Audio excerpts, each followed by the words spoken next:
Prav lepo pozdravljeni, tukaj je z nami Miran Stanovnik, legenda, puščavski lisjak.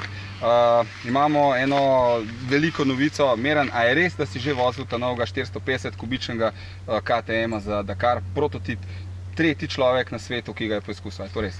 Ja, to je res, je pa to zelo resna stvar in to je nekako skrivnost, noben pač novinarjev ni mogel zraven, da bi kaj posnel, tudi mi nismo smeli snemati, slikati in tako naprej.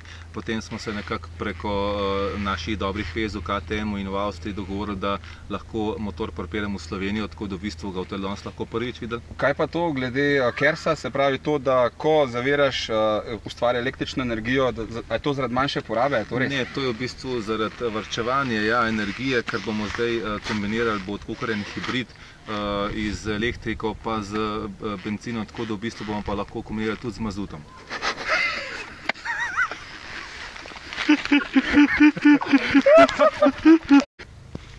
Torej, Miran, hvala. Tokrat prvič ekskluzivno, samo za Moto magazin, bo Miran pokazal svoj nov prototip KTM za Dakar.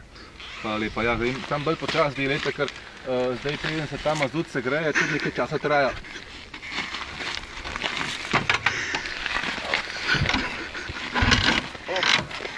Da gre tako enostavno. Ja, filter se zabaš.